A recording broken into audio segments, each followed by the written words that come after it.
მოგესალმებით, მოგესალმებით ჩვენთვის ძალიან რთული საკითხია და მრავალმხრივი საკითხია, კომპლექსური საკითხია, ამიტომ სისტემურად უნდა დავინახოთ რეალურად მასთან გვაქვს საქმე.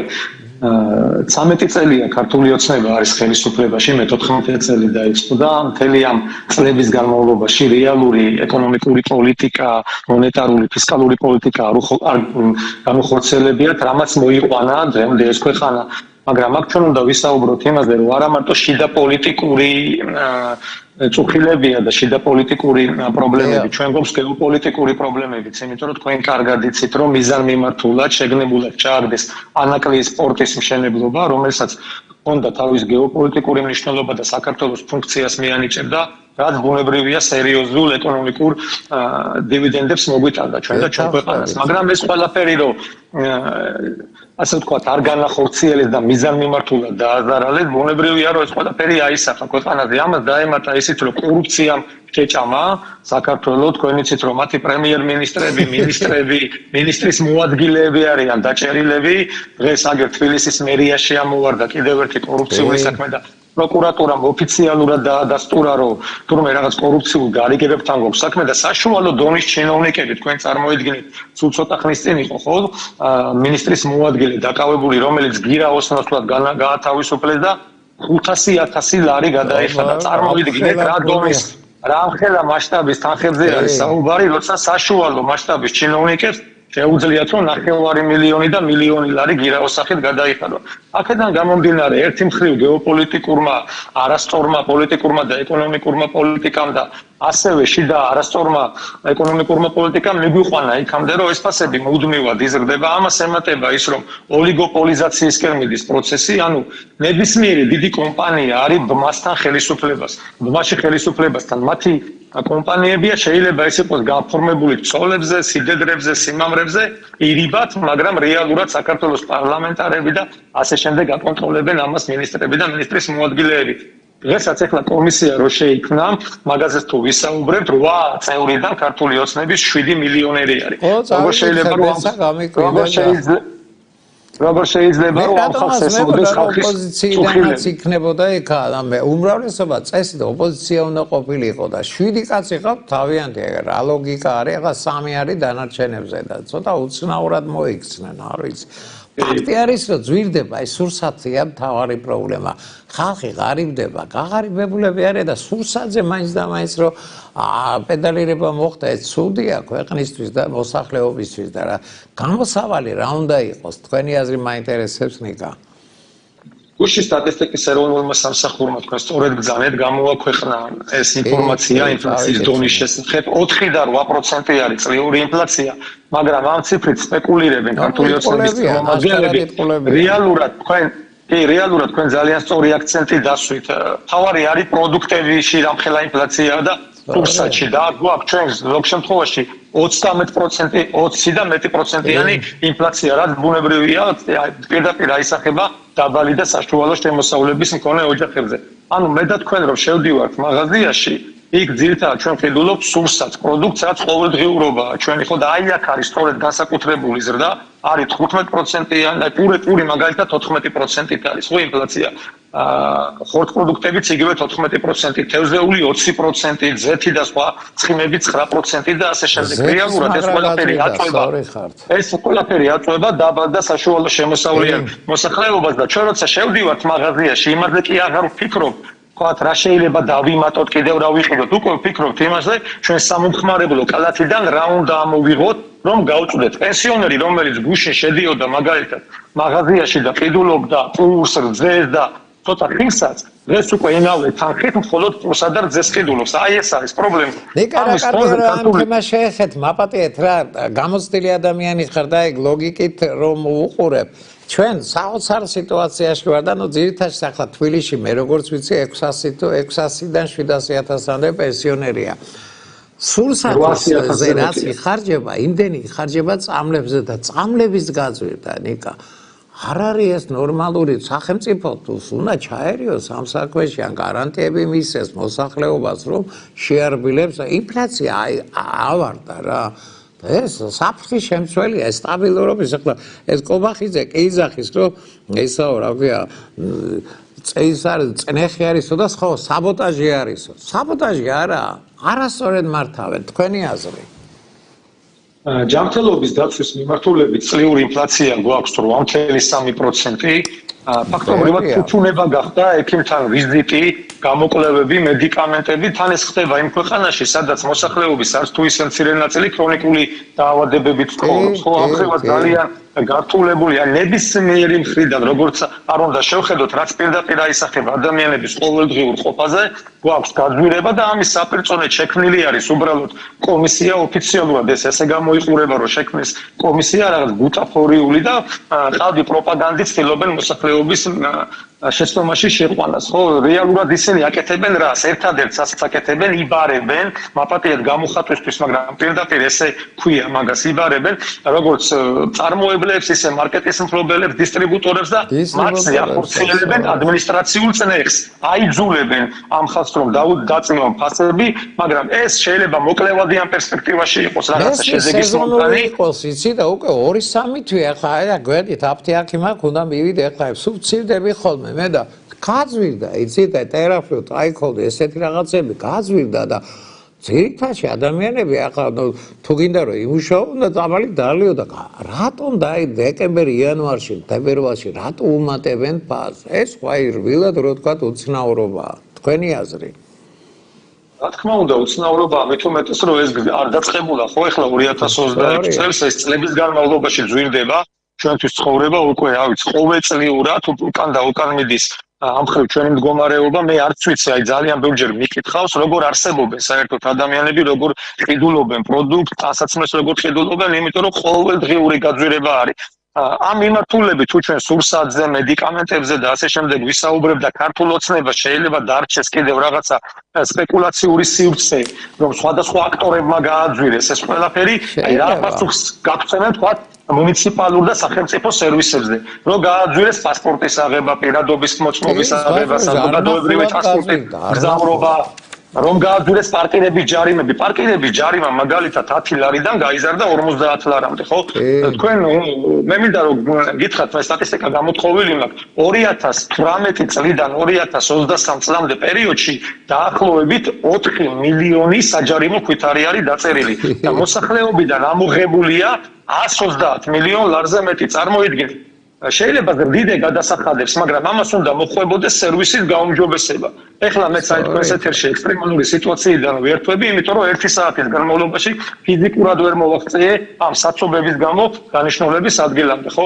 ჩვენ როცა მოსახლეობისგან მილიონები ამოგაქვს და სერვის ვერ აუმჯობესებ, ბუნებრივია რომ ეს არის შენი ძალიან ცუდი მართვის, ცუდი მენეჯმენტის, უპასუხისმგებლობის და ხალხისადმი არაანგარიშვალდებულების ბრალი. გააძვირეს ყველაფერი და შესაბამისი სერვისი არ ხორციელდება. თბილისის ძალიან ბევრ უბანში დღეს რომ წაბძანდეთ, მანქანას ვერ გააჩერებთ ფიზიკურად. უბრალოდ არ არის ეს სივრცეები. არა და კახაკალაძემ 2017 წელს დაუკვირდა, რომ არაერთ მუნიციპალურ ავტოსადგომს ააშენებდა, როგორც მიწისქვეშა, ისე მიწისზედა, მაგრამ არაფერი ამ მხრივ არ გაკეთებულა აბსოლუტურად პირიქით ყოველწლიურად. ნიკა, ბოდიში რა, ეს ძალიან საინტერესო ადამიანი არის, რავი, ტელევიზიაში მობილურში სუყურებ ხოლმე, ჯუსტანი ქვია, მე ახლა ის კარგი ადამიანი ჩანს, რა ვიცი, გრიგოლეთში აქ რაღაცა ის ნუ კაფესავი და მაგალ მითხრა მეთქი იქ ამბობს რომ ვარკეთილში ჩავედიო ნათესავთანო, ვარკეთილში ახლა კორპუსებია და კორპუსთან დავახერე, მაგანა და 50 ლარიანი ჯარიმაო დამიწერესო.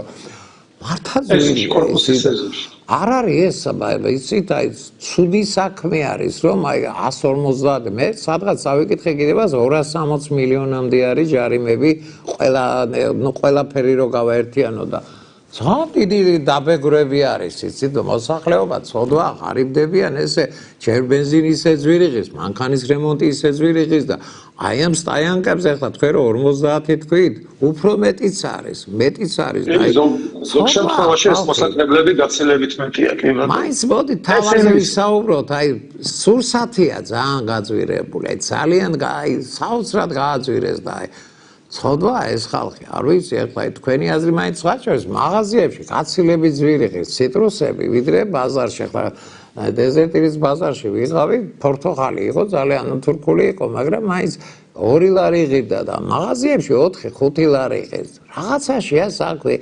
ყოველ შემთხვევაში ხელისუფლება ვალდებული არის, რომ დაარეგულიროს ეს ამბავი. რა ვიცი, ახლა ყველა კანონი მაგათ ხელში არის და ან საკრებულო მიხედოს, ან მერმა მიხედოს, ძალიან ძვირია ჩვენთან ყველაფერი, თბილისში მით უმეტეს.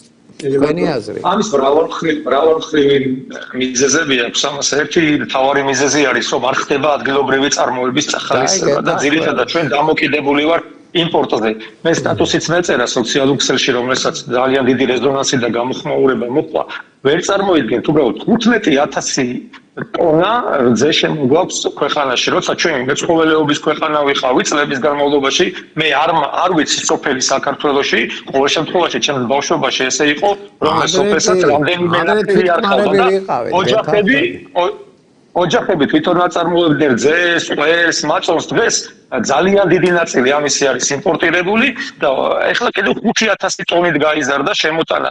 ეს გულისხმობს იმას, რომ პირველ შემთხვევაში მაგალითად 17 მილიონი დოლარი გავიდა ქვეყნიდან, მეორე შემთხვევაში უკვე 23 მილიონ დოლარამდე გაიზარდა.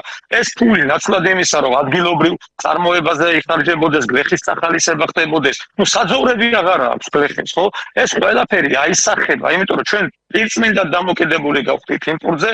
ჩვენ ვერ ვართ ექსპორტიული ქვეყანა და თავისუფალი კონკურენცია არ არის. აქედან გამომდინარე, ეს სამწუხაროდ უნდა უთხრათ ჩვენს მოსახლეობას, რომ ეს დინამიკა არ შემცირდება. თუ ეს ხელისუფლება არ შეიცვალა, სხვა გამოსავალი უბრალოდ არ არსებობს. მართაესია, სხვა შორის ეხლა ჩემმა პროდიუსერმაც გამახსენა, ტრანსპორტში ძალიან სიძვირი არის და ანუ ეხლა არ ვიცი ეს ქართულად რო სხვა გადაჯდომები ხდება რა, აი მაგალითად თუ გდანში კაცი ცხოვრობს და ორთაჭალაში მოდის, 2 თუ 3 ტრანსპორტია გადასახადი. აქაც სიძვირია, ყველაფერი ძვირდება და ეს ხელისუფლებით გაძვირებულია, კი ბატონო.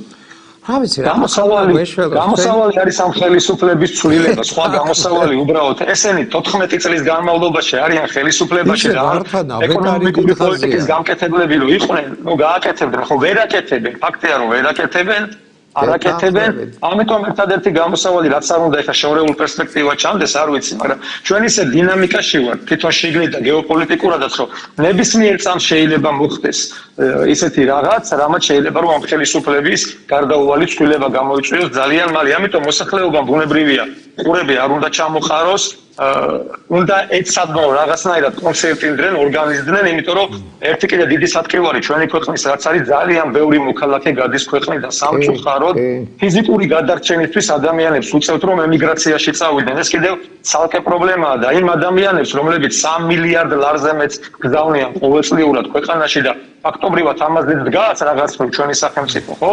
მატერიალურად, ფინანსურად ამ ადამიანებს საერთოდ არჩევანის უფლება შეუზღუდა ჩვენმა ხელისუფლებამ, ესეც იცით, ხო? აი ყველანაირად ისინი უჭერენ მარწუხებს და ესე ვერ წავლენ შორს, იმიტომ რომ შეუძლებელია უბრალოდ რომ ამას ქართველი ადამიანის საქართველოს მოსახლეობა შეეგუოს, იმიტომ რომ არ ვიცი, ფიზიკურად ხომ უნდა გადარჩეს ეს ხალხი. არ ვიცი, ახლა თქვენ დაერძის პროდუქტებზე რო ბრძანეთ, ის არის ნიკა და მე ახლა შედარებით იმად თავის დროზე ძალიან ბევრი ის წავიკითხე მასალა ამ ამბავთან დაკავშირებით. წველადობა მარტო ბალახზე ვერ იქნება ცხოველები. კომბიკორმას რო ეძახიან, სხვადასხვა მასალები არის, რომელიც იმპორტირებული არის. და ეს იმპორტი ძვირი არის და ყველა ფერმერი ცდილობს, რომ აი შეზღუდოს ესე ვთქვათ მეწველის როხების რაოდენობა, იმიტომ რომ ძვირი უჯდებათ.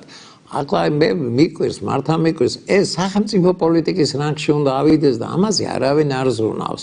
ჯობია რომ მე მართა კარგად მახსოვს, ყველა რაიონში დაახლოებით აი ნებისმიერ დიდ სოფელში საქართველოს პატიაშვილის დროიდან ეს ხდებოდა, ყველგან იყო ფერმები. ყველა ფერმა თითქმის გაჩერებული არის. რატომ? კომბინირებული საკვების პრობლემაა. ეს იონჯაა დასათესი, სხვა რაღაცებია დასათესი, რომ ეს რძის წველადობას უმატებს ყოველს. საერთოდ მიშვებულია ეს ამბავი და მე თუ მითხავთ ეს სოფლის სამინისტრომ უნდა აიღოს ინიციატივა და რაღაც ხელი შეუწყოს მეცხოველეობის განვითარებას. ჩემი აზრით, რა ვიცი. სხვათა შორის იგივე ხა ცხარი ჩვენ ძალიან ბევრი ყავს, მილიონ თუ მე მეხსიერება არ ყოლადოს 1,200,000-ია, ცოტა არის. 3-4 უნდა იყოს. თან ჩვენ ფაქტურად ჩვენი ტერიტორიები არის, ნახოთ, დაღესტანში გვაქვს საუკუნოდ ტერიტორია. ესე საფიქრალია, იცი და რძის პროდუქტები და ყველი განსაკუთრებით საჭირო არის ორგანიზმისთვის, ცილები და ესე ვთქვათ, რაც აუცილებელია თუნდაც ბავშვებისთვის, ეს უნდა მოგვარდეს. მე არ ვიცი ახლა სიმართლე გითხრათ, თქვენ საკრებულოს წევრი ხარ, დაინტერესდით რა, თბილისში ძალიან ბევრი საბავშვო ბაღია. რამდენი პროცენტია ეგ რძის პროდუქტები, საიდან შემოდის, რამდენი უჯდებათ. ამაზე ხელისუფლება უნდა ფიქრობდეს და თითქმის არ ისმის ამაზე მათი შეფასებები. თქვენ რას ფიქრობთ ამ ამბავზე და აი სადღაც დავუშვათ 7-8 წუთი. კი ბატონო, ჩვენს კოალიციას ინიციატივაც ჰქონდა, რომ საქართველოს საბავშვო ბაღებში შეგვეტანა ნატურალური ძე, რა თქმა უნდა, ამას ხელისუფლების მხრიდან არ მოყოლია მხარდაჭერა, რადგან ამ კომპანიებთან, როგორც ჩვენ უკვე ვისაუბრეთ, ვისაც გარკვეული პროდუქცია შემოაქვს საქართველოში, ძირითადად დაკავშირებული არიან ქართული ოცნების ჩინოვნიკები. მათ ინტერესებში არ შედის ამ პროფილების, ამ სეგმენტების განვითარება. საერთოდ ეროვნულ კულტურაზე რო ვისაუბროთ, უბრძენზე, ხო, რომელიც ალბათ საუკუნეების განმავლობაში აცხოვრებდა ჩვენს ქვეყანას და შემოსავლის წყაროც იყო და გადარჩენის წყაროც. ხო, გლეხებისთვის დღეს უკვე გლეხები ფაქტობრივად არ ვიცი ჩეხავენ ვენახებს და არ ვიცი ზოგი მოცსაშენები გირას და ზოგი რა. ეს კიდევ ცალკე ეროვნული ტრაგედიაა და არ ვიცი თქვენ თუ შეგრძანდებით ეხლა სხვადასხვა სოფლების, სხვადასხვა მხარეების სოციალურ ქსელებში იქ ნახავთ, რომ ისტერიულად იყიდება მიწები, იმიტომ რომ რეალურად გლეხი შრომობს მძიმედ, მაგრამ კონკურენციას ვერ უწევს. კონკურენციას ვერ უწევს ევროპიდან თუ რუსეთიდან. ნელია, გეთანხმებით. ისა ნიკა მოვასწრომინდა ერთ ძალიან საინტერესო განცხადება არის აგერეს თბილისის მერია.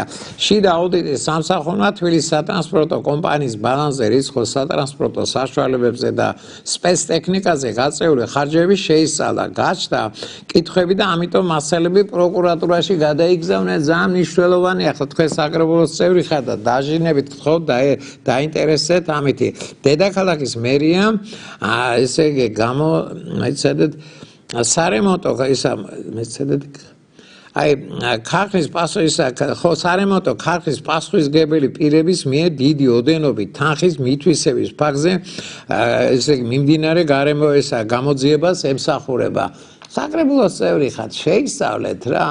ძალიან ბევრი ავტობუსი ყავს. ნუ ძალიან არა, პრინციპს სადღაც 600-700 გჭირდება კიდევ, მაგრამ აი ყველა ცდილობს რომ რაღაცა ზემოგებები ნახონ და ასე შემდეგ და რადგან ეს კომისია და პროკურატურა შევიდა რაღაცაშია საქმე და აი ჩვენ რასაც საუბრობთ, აი არა მარტო დაუშვათ სურსათია პრობლემა, ტრანსპორტის პრობლემაა უკვე ძვირია.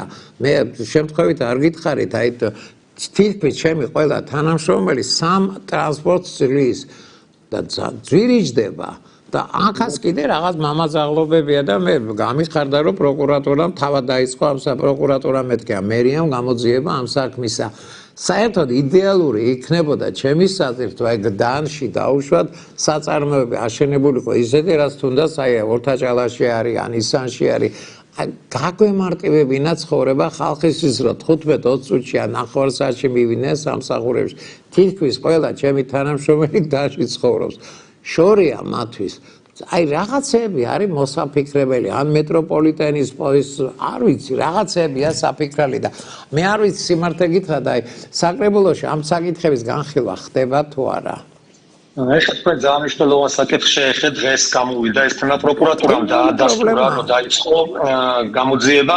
მე მინდა გითხრათ, რომ როგორც საკრებულოს დეპუტატს მე მერიის შიდა აუდიტიდან გამოთხოვილი მაქვს ეს ინფორმაციები და წარმოუდგენელ წერილებს ვიღებ.